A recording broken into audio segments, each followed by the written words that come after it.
Welcome to Scaling Up, the podcast for water treaters by water treaters, where we're scaling up on knowledge so we don't scale up our systems. Hi, everybody. Trace Blackmore here. And as you know, I love business. It's just something that I was never taught in school.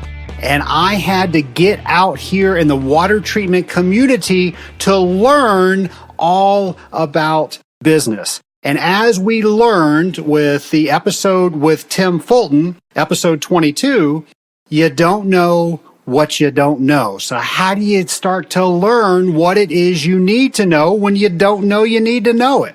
Well, one of the ways I do that is through reading. And I love reading business books. I've had the opportunity on Scaling Up to bring many of the authors of books that I've read and really appreciated on the show. So that does a couple things. One, I get to meet them and thank them for their collective works.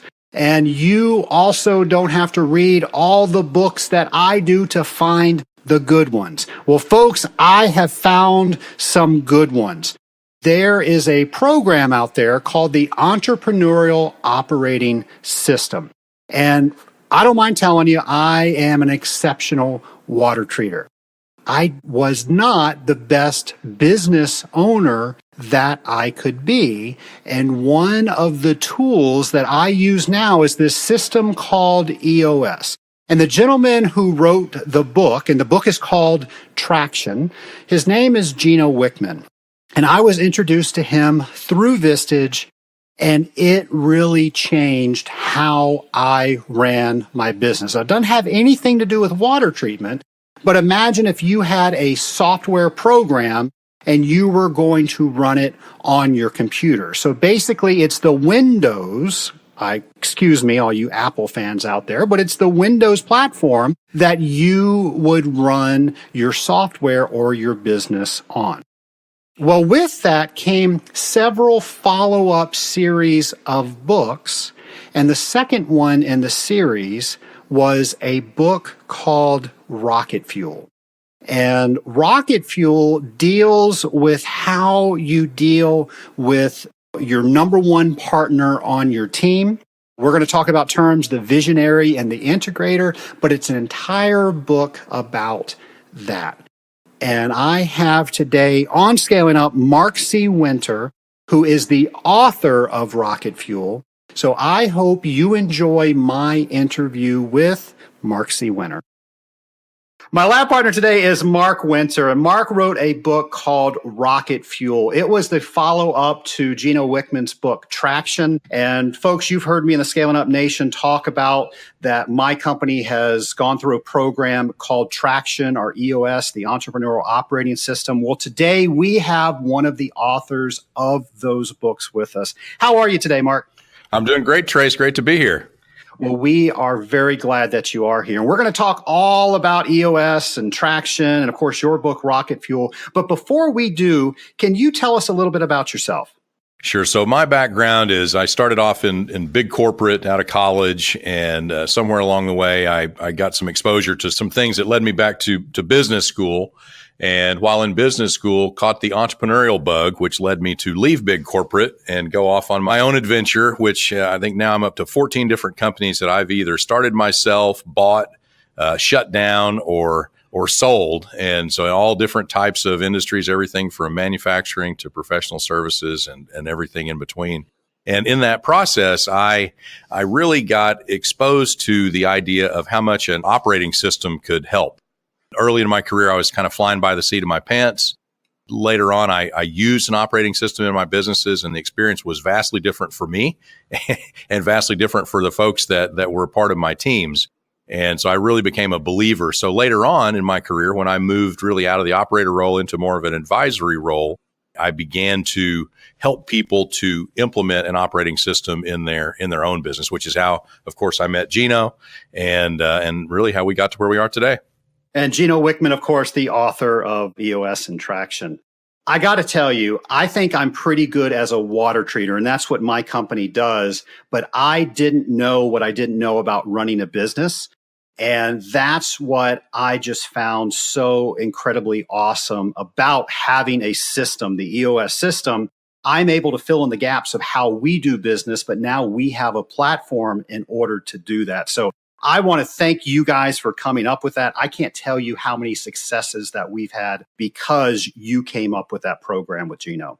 Well, Gino gets all the credit, but I tell you, it warms my heart to hear people taking the work and taking the system and doing something with it, because I'm all about helping the entrepreneur be successful and, realize the freedom that comes with the entrepreneurial dream instead of just getting stuck in something they thought was going to be great, but turns out to be basically the worst hourly job they could have imagined. Well, and it's funny you mentioned that because I always thought that there was something wrong with me because I am really good, and you're laughing at that. I'm sure you get that a lot. Yeah. I've always thought that I was really good at coming up with ideas and all of these things that the company could be doing and giving people pep talks and send them in the right direction. But the day-to-day plotting of making sure that everything's coming together, I was never good at that. And until I read the Traction book, I thought that there was something wrong with me and I was not a good business owner. Do you find a lot of people feel that way? For sure. And I think what's going on there, Trace, a lot of it is people who start companies and go through the early part of the journey, they become great at things out of necessity. And so they're able to do a lot of things just because they have to and nobody's there to help them. But then later on, they can get the opportunity or create the opportunity where they can begin to hand some of those things off to folks who are naturally great at them so that they can focus on the things that they're naturally great at. And the difference is energy. For example, something like marketing. Early in my career, I did a lot of marketing stuff and, I could do it and eventually I could kind of get there and get done what I needed to get done. But later on, when I saw somebody who was great at that, and how easy it was for them and how quickly they could come to a really, fantastic solution. It's like, wow, why would I want to be trying to do that and, denying them the opportunity to do it when I can, let that go, let them handle it, let someone who's great handle whatever, and let me focus in my sweet spot where it's something where I don't feel like something's wrong with me, but I feel like all the things that I'm working on are the things that I'm great at, that I love, that really nobody but me can do. Well, we're going to get into specific terms, specifically the visionary and the integrator, which is what your book Rocket Fuel is based on. If we can back up for a second and talk about Traction and EOS, for somebody tuning in today that have no idea what those terms are, how would you explain that to them? So I would say that EOS is the entrepreneurial operating system, and it is a system for running your business that helps you do three things that we call vision, traction, and healthy. Where vision means you really are crystal clear on where you're trying to go and how you're going to get there. And everybody in the organization, side to side, top to bottom, is all 100% on the same page about what that looks like. Then traction is about, stepping off to the real world every day and beginning to see a reality that looks more and more like that picture you have of the future. And so the picture or the reality getting closer to the picture gives you a sense of, hey, we're making progress. That progress gives you more confidence. That confidence gives you more energy to tackle whatever challenges you might be facing day to day. And then finally, the third thing, healthy, is about the team. So when you're sitting there on the leadership team of the company, you're looking across the table into the eyes of the other folks that are on this team with you, you should have a real feeling of confidence that, we have the right folks here to do the stuff that we need to get done. There's nothing we can't talk about. We're not afraid to bring things up. We bring it up, put it on the table, and we talk it through and we use it, or we figure out how to use it to get closer to this place we're all trying to go. It's not that we're all buddy-buddy necessarily, but it just feels good to work with these folks because we're all getting so much stuff done. So vision, traction, healthy. EOS is an operating system you can use to run your business to help you achieve that state. Do you find that people have trouble talking with their leadership team and letting go of some of these decisions that they're making solely with themselves when they first get started in this system? Yeah, for sure. And I thought for a long time that more often than not, that was about, control issues. And it's just people, wanting to have control and people who just are just kind of wired like that. More and more I see, and particularly at the top of the organization, what I'm learning is that it's more about trust. And, I'm willing to let go of something to someone who I can trust to take care of it, who I can trust to treat it with the same care and concern that I would if I was doing it myself. And, once you've got that trust established, which is hard work and takes time, But once you're there and you can really hand it off, and you've got great people that are very capable, then it frees up a whole new world. And I can speak that it definitely does. Well, let's get into some terminology. So specifically, when we set up our accountability charts, and of course, that's all in the book, but there are two roles at the very top called the visionary and the integrator. What are they? So the visionary is sort of what you would traditionally think of as like a founding entrepreneur. They're normally the one who is full of ideas, and they're spitting out maybe 20 new ideas a week. Now, some number of those ideas may be crazy, but in there somewhere are the gold, the moonshot, the kind of thing that can really move the needle and take you to the next level. They're thinking about the future. They're looking at where things are headed and trying to figure out how to best position the company to take advantage of trends in the marketplace. And they're great at talking to external, big relationships. So whether that's big customers or big vendors or people in the community or strategic partners or whatever that might be, they're great at all of that kind of stuff. The integrator, on the other hand, is much more execution and follow through focused. They're great at getting stuff done through others. They're great at leadership and management and pulling together all the different other leaders and departments of the company to get them aligned and working in sync and coordination with each other. When those leaders tend to get crossways with each other and are unable to agree, if we don't have some way to break through that, a lot of times the organization kind of gets stuck. When you've got an integrator there, they can sort of step into that and hear all sides for the greater good and in alignment with the shared vision and make a decision so that we can get the company unstuck again and moving forward, always being decisive and always making progress and executing. So for someone that's just hearing these terms today, how do they know if they are a visionary or an integrator? Well, the first suggestion I would make is on our website, rocketfuelnow.com, we have an assessment. And so just go on there, and there are actually two assessments. There's a visionary assessment and an integrator assessment. And I encourage everyone to take both because you want to find out how much you are of each of those. And you might surprise yourself. Now, in caveat, you need to be really honest with yourself. Don't try to game it, but really, answer truthfully. And if you will do that, it will point out just kind of where on the scale you are in terms of being, more of one than the other, and kind of specifically where you're high and low. And that's really, really an important first step to understanding, yourself and where you fit into that equation. I took that assessment, and I am a horrible integrator, it told me. Do you remember what your number was? It was very high with visionary. It was very low with the integrator. And I remember my facilitator was, well, that's interesting. I really haven't seen them that far apart before, but I don't remember what the numbers were. I'll have to look those up and get that to you. So that's good though. It's easier in some ways when you are, just kind of purely one or the other. Sometimes that helps you let go easier, right? Because you're not strong in that other stuff. But some people who are closer together, it can be more difficult because they are capable, whether naturally or just through, the reality of the experience they've had to go through. Sometimes it can create a little confusion they got to kind of work through. What are some of the best ways that a visionary and integrator can work together?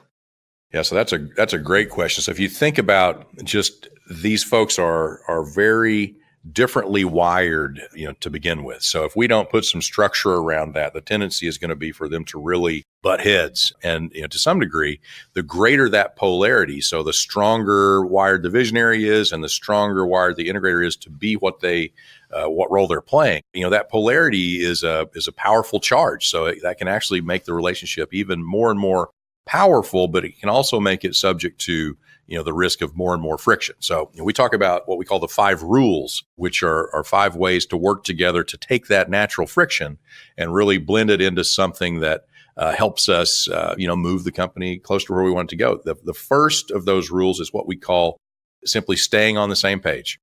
Have you heard of that one? I haven't, and we do same page meetings very regularly. Excellent. How often do you do them? We do them every 2 weeks. Every 2 weeks. And how long do they typically last? We've had some that have lasted the entire day. We've had some that have lasted through lunch, and then we just go about our business. We try to take care of everything that's on that page. Perfect. So Trace, what I will tell you in my experience working with, tons of these visionary integrator pairs, almost always the root of whatever problems, challenges they're having is they're not doing a good job of staying on the same page. So that's why that's rule number one. And the fact that you're doing that and the way you're describing it sounds like you're doing a great job of it. But, the same page meeting it couldn't be a simpler agenda. Basically, you check in with each other on a human level. This is a very important relationship.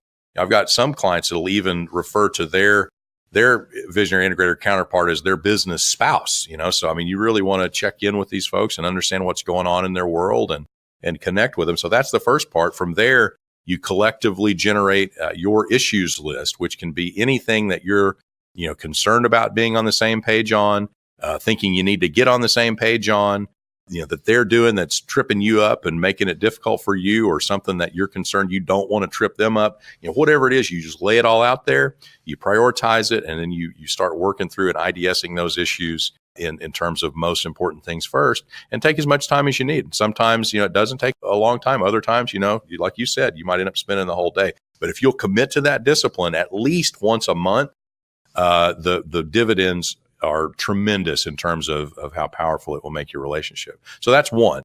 So there's 5 of these rules. The second one we call no end runs, and it has to do with, playing and behaving consistently with the accountability chart structure in terms of making decisions and giving direction. So, a common problem that we'll see out of the gate is in an organization that has not previously had an integrator, the leadership is very well trained to go directly to the visionary with everything.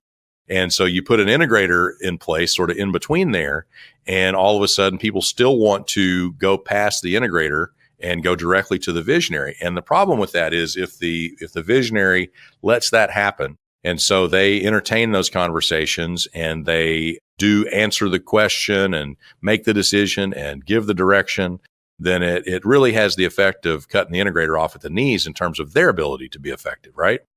And so we want you to commit to not let that happen as the visionary and ask what we call the question. So if somebody's showing that kind of behavior and coming around the integrator to you, we want you to ask them, you can listen, but stop short of making a decision or giving direction. And in fact, tell them, that's great, I've heard you, but now, the question I have for you is, who's going to tell the integrator? Are you going to tell them, or am I going to tell them? Because somebody needs to tell them. And you direct that back to that integrator. And what we see in practice is if you'll do that, within about 30, 60 days, you will completely drive that end run behavior out of the organization. Now, there's another kind of end run, and I'll be curious if you've ever been guilty of this one.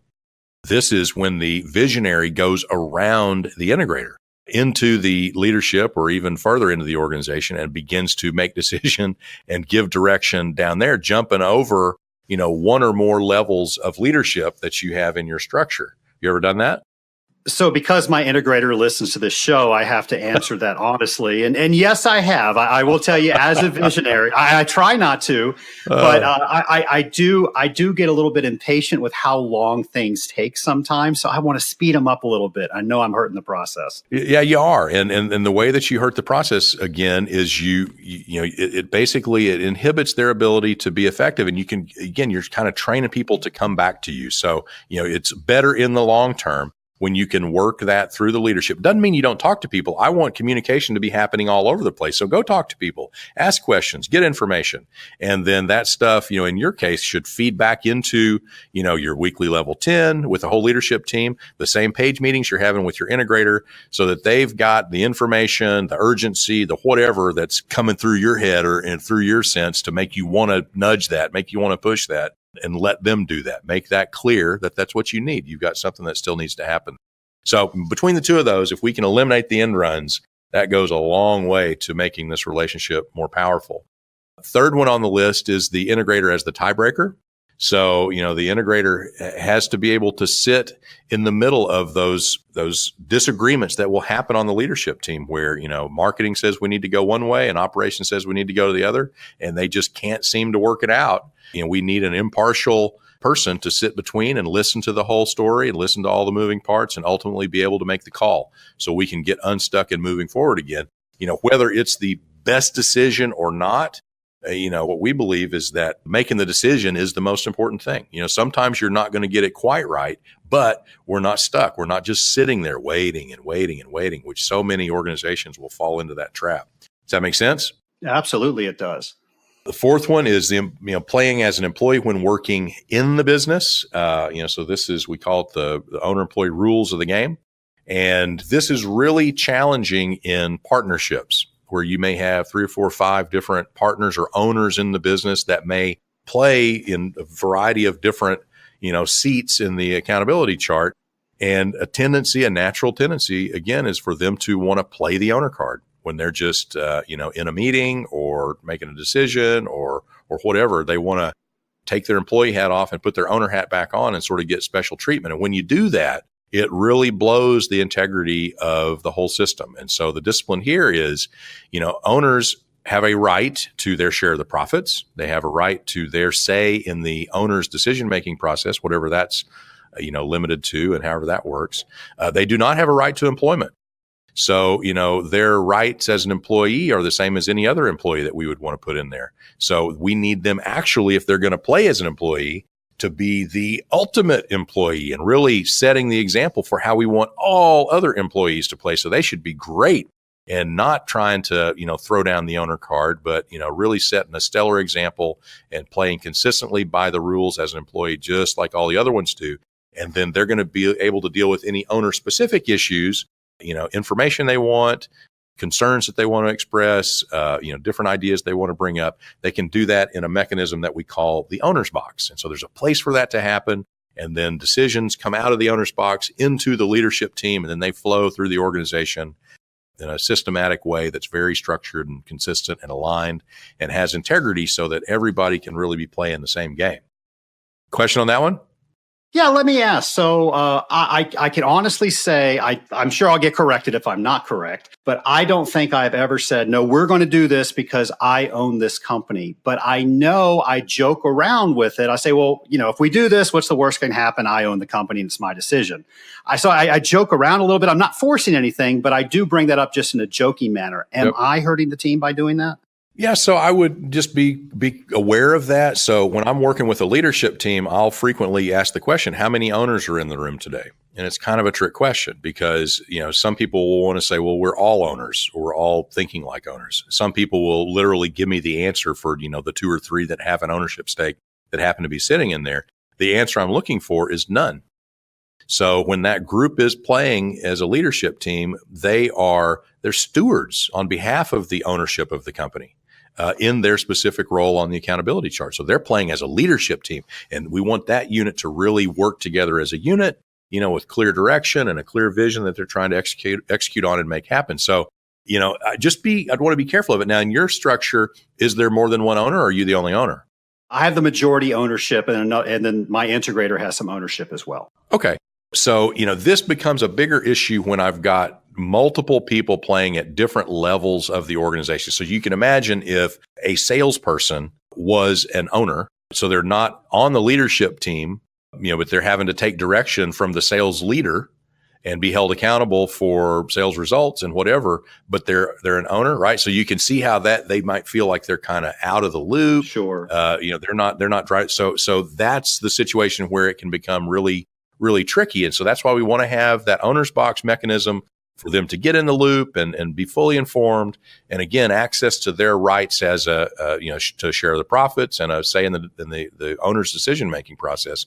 But at the same time, they are held just as accountable for sales results as the other salesperson that's sitting next to them, right? So there's no difference for them. They shouldn't be paid any different. They should be held the same level of accountability. And really, if they're an owner, they, like I'm saying, the emphasis is we want them to be setting the ultimate example of the, how we want great employees to show up in the organization. Does that all make sense? Absolutely. And so then the last one of our 5 rules is to maintain mutual respect. And that's just about the level of the relationship. The integrator is not the lackey of the visionary. It's an eyeball to eyeball relationship and you're mutually invested in it. It's got to work for both of you. You're going to spend a lot of time and effort getting on the same page. That's what's going to make it be successful. And, if it's that level of a partnership approach, and you're mutually respectful of each other, neither one of you should be saying anything critical of the other one anywhere else. If you're locked together in your same page meeting, that's the time to air all that stuff. But when you come out of there, you don't criticize and complain to the rest of the organization. That's just going to diminish the whole thing for everybody. That's it. So if the visionary and integrator will commit to and play consistently by those 5 rules, they are going to fully maximize the power of that relationship. That's a great outline of the 5 great things to do. And I'm going to make sure I think we're doing all those, but I'm going to make sure that we are. Let me ask you a question on our same page meetings, because we're a smaller company. And in addition to being the visionary, I'm also in charge of the sales department. And in addition to my integrator being the integrator, he's also in charge of our operations department. Yep. And we try to have our meetings where we're talking about just high level visionary integrator items, but we always seem to bring departmental issues into that meeting. Is that okay? So I would say it depends. I would want to partition so that you don't compromise one for the other. There's going to be a tendency just because of convenience, when you're together to kind of bounce around and kind of cover all this stuff. So I would want to partition it so that you make sure that you do all your same page stuff. And if we've handled all the same page stuff, okay, now we're basically changing hats. Now I'm putting my sales hat on and you're putting your integrator hat on or whatever. And you kind of go into that mode, because the tricky thing for you, Trace, is, you as the sales leader, it sounds like, your integrator should be holding you accountable in that seat, right? And that's a little different conversation, a little different meeting than what's going on in your same page meeting as the visionary and the integrator. That's an excellent point. I will tell you, I am accountable to the leadership team for the sales that I bring in. However, in the same page meeting, we really don't talk about that. That's really not brought up. So, but I hear what you're saying, and I'm excited to make sure that we are doing some of these things that you're mentioning. Yeah, and you have a lot to do with that, because you can understand it's difficult, when you put an integrator in the middle like that, where they're holding, the visionary accountable. You've got to give them permission to do that. Absolutely. And then you've got to be okay with it, or it won't work. It'll be problematic. But, if you give them permission and, convince them that you mean it, and then react positively, when you're being held accountable. And we all need to be held accountable, right? I mean, we're all human and we're all prone to, procrastinating things and overcommitting and, all the silly kind of things we do as people. So that's why we need somebody that, we care about and trust and respect, sitting on the other side, looking us in the eyeball and going, did you do what you said you were going to do? Absolutely. Mark, you have already mentioned a couple, but what are some of the big pitfalls that you found where visionary and integrators aren't working together well? Yeah. So the number one thing, again, just for emphasis, is that staying on the same page. They get out of the habit. They don't fully commit to the discipline. And so they drift and they get out of sync, and that always leads to trouble, and it leads to trouble quickly, and it can lead to big trouble. So that's really the number one thing. Really, Trace, the answer to this question all goes back to, if they're breaking any of those 5 rules, they're going to end up stumbling. Now, here's an idea. You said you were going to kind of, recommit to going back and making sure that in your relationship, you guys are doing that. There's another tool I'll point you to that may be helpful. We call it the Rocket Fuel Power Index. Again, you can find that on the site, rocketfuelnow.com, and just in the resources. And basically, there's 8 questions on there that are all about the mindsets or the disciplines that you need to be great at. And we've got them divided out into levels. And so you can look at one of those, how aligned are you on the vision, or how well are you staying in sync? And we describe these different states of development. And what I encourage you to do, and for your listeners, all of them to do, if they have a counterpart like this, is each of you should fill that scorecard out, the Rocket Fuel Power Index, on your own. So you should look at it, read through it, fill it out on your own, have your counterpart fill it out on their own, and then both of you bring that to your next same page meeting. And here's what it'll show you. You'll see some where you'll both have scored yourselves really high, and you'll be like, good, we're doing a good job. We just need to keep it up. You'll see others where you both have scored yourselves really low, and you'll be like, all right, there's our opportunity. There's our thing that we can do better that's going to make this relationship more powerful. And then you'll see some other situations where you have scored them significantly differently.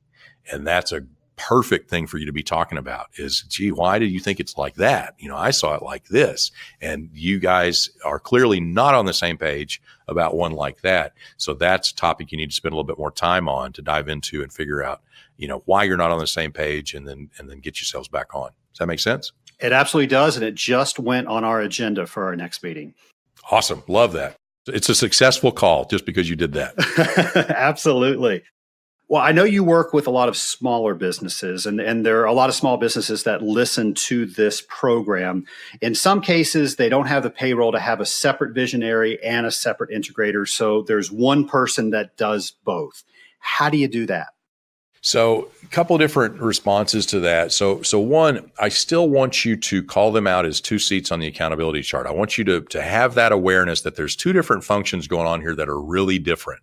And if I'm doing both of them out of necessity, I want to begin to understand which one I like more, which one I'm better at, right? And so the other one I'm just kind of fighting through for now because I'm not big enough yet, or I don't have the money yet, or I'm not ready yet for whatever reason, okay?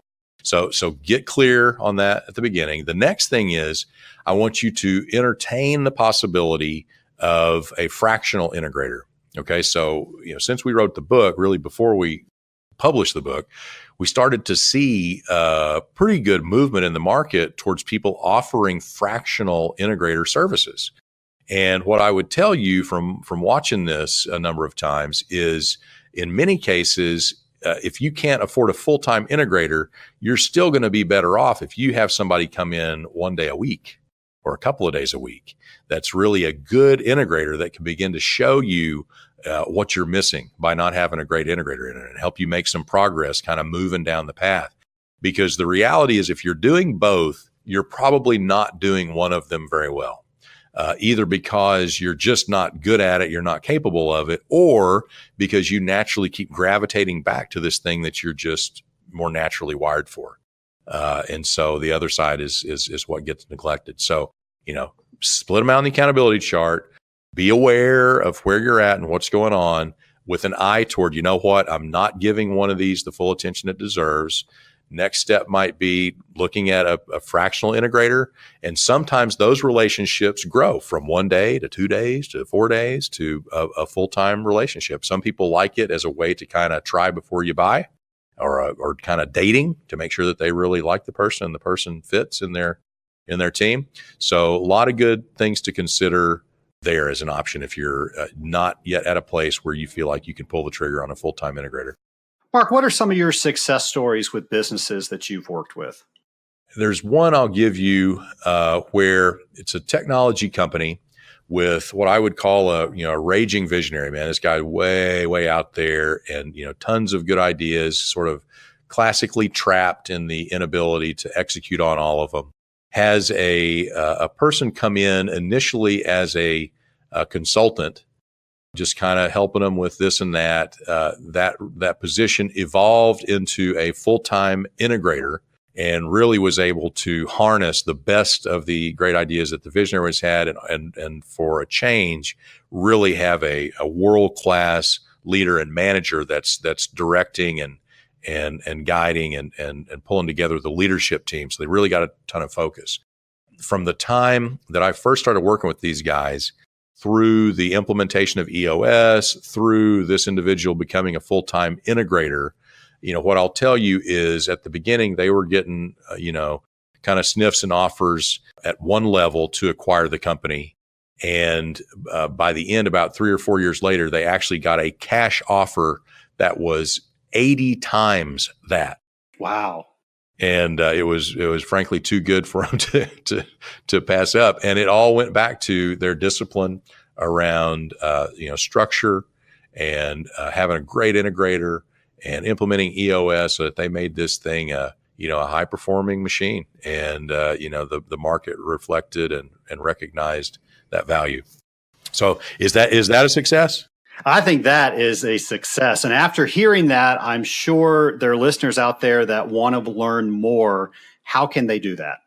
Yeah. So if you want to learn more about the Visionary Integrator stuff that we've talked about, rocketfuelnow.com is the place to go. We got tons of resources on there. The assessments are on there. The Rocket Fuel Power Index is on there. There's other resources that we can point you to. You can get a hold of me, on Twitter or LinkedIn at Mark C. Winters, or is the handle on pretty much all of those. So either of those would be the first places I would recommend that you go for more information. Excellent. And I'll make sure to have all of those on my show notes page. Great. Well, I hope my audience enjoyed this. I know I did. I've got about 3 pages of notes that I'm taking that we're going to make sure that we're doing in our meetings. So it was successful for me, at least for that reason. But if you've got a couple more minutes left, I would like to ask you a couple lightning round questions. And these are questions that I ask all of my guests just to see how they're different and how they're the same. Love it. Let's do it. All right. So I am a huge Back to the Future fan. So if you will, put yourself into that movie. We are climbing into the DeLorean. We are setting the flux capacitor in the time circuits back to the first day you became a business consultant. What have you learned throughout your career that you're going to give advice to yourself on the first day of when you started as a consultant? What advice is that? So the first thing that comes to mind when I hear that question is to never stop learning. So you're never going to know it all. There's always more to learn. Mastery is a very long path. It's an endless path. And, things change, and every interaction, every opportunity to learn, just embrace it and soak it in. The other thing that I would tell myself is that don't underestimate how much someone else values the experience that you've had. A lot of times stuff that we've done, we think, everybody's done that. Stuff that we think is easy, we think everybody thinks it's easy. And the reality is, we're all unique, and we've all been down a one of a kind, pathway, and other people can really find tremendous value in that. And if there's something you can tell them, something you can teach them to help them not step in that hole that you stepped in, or help them get there faster because of this, and this, and they don't have to take the time to learn the lessons the hard way that you did, there's tremendous value in that. So I think that's the other big one, is just don't take that for granted. There's a lot of value in what you know and what you've done. Great advice. What are the last 3 books that you've read? Last 3 books. So let me give you 3 recent ones. I don't know if they're exactly the last 3, but fairly recent. So one is Leaders Eat Last by Simon Sinek. Great book. Yeah. So I love how that kind of breaks down actually the chemistry of the brain. That's something that I thought was very interesting in that. Another one would be Essentialism. Read that one? I have not read that one. Yeah. So basically that just drives home the point of the power of focus and the power of really kind of getting to your one thing that you do and you're trying to focus on instead of trying to do everything, and how that can dilute your energy and spread you around. And then the third one I would give you is The Millionaire Next Door. So someone recently, I'd read that one before a long, long time ago, and I guess they reissued it or something and kind of re-updated some of the statistics. But it's just a really interesting look at the landscape of, financial success or wealth, and some of the patterns and habits that are really there are different than the things that we hear or may be conditioned to think just through the media. Awesome. Well, if they were to make a movie about you, who plays you? And this one's hard. I don't know why, but this one, I answer a lot of these different questions, and I haven't heard that one before. I haven't thought about it for some reason. So I'm going to go with, this sounds crazy, but I'm going to go with Harrison Ford. For fun? Why? I just, a number of different characters that he's played. Of course, really love the Indiana Jones character. Absolutely. And just the adventure. I like to think about life as a series of adventures. So that's what pops to mind for me. Perfect. I will tell you that is a popular answer on Scaling Up. So you join quite a few that have said Harrison Ford could play them. So my last question, if you could talk to anybody throughout history, who would it be with and why? All right. So this is, I wrestled with this one too, and I scratched out a couple of answers here before I'm going to tell you this one, but the one I landed on was Moses. Do you want to guess why? Actually, no, I don't want to guess. How about you tell us? Moses lived a really long time, and he saw a lot of stuff and experienced, some amazing things. And so, it's really just that. It's kind of the breadth of insight and knowledge I would hope to be able to get from talking to somebody that lived through and experienced all the things that he did. Great answer. Well, Mark, this was a great interview. I've learned a ton. I think people in the Scaling Up Nation have learned a lot. I know there are a lot of people that are on the EOS system in the Scaling Up Nation. So thanks so much for coming on and chatting with us. Thank you, Trace. I've had a great time. So for all you business owners out there, I hope that this has blown your mind. You're thinking, you know what? There is a better way. There's nothing wrong with me, that I can't do every single job to perfection, and I can let go of certain things when the right people are in place. So I can't say enough good things about the entire series in the EOS platform. So if you want to read the book that Mark wrote, it's called Rocket Fuel. So go to scalinguph2o.com/rocket fuel, one word, and that will take you to an affiliate link where you can purchase that. Now, the book that started it all by Gino Wickman talks about the EOS system. If you're interested in that, that's scalinguph2o.com/traction. And that will take you to an affiliate link for that. I am not going to do questions today because I hope that this has blown you away and you are now thinking outside of the box and how you can run your business. You can actually make things easier, not only on yourself, but with your people as well. If you read Traction, you'll see that you can describe your vision to everybody on your team, making everybody involved. And when people get involved in their own destiny, magic happens. Now, for those people out there that aren't owners, you did not waste the last 45 minutes to an hour of your time. I want you to think about, you are a team player. So what are all the things that you can do to elevate your team? So everybody has a homework assignment. I hope you enjoyed today's show, and I look forward to talking with you next time on Scaling Up.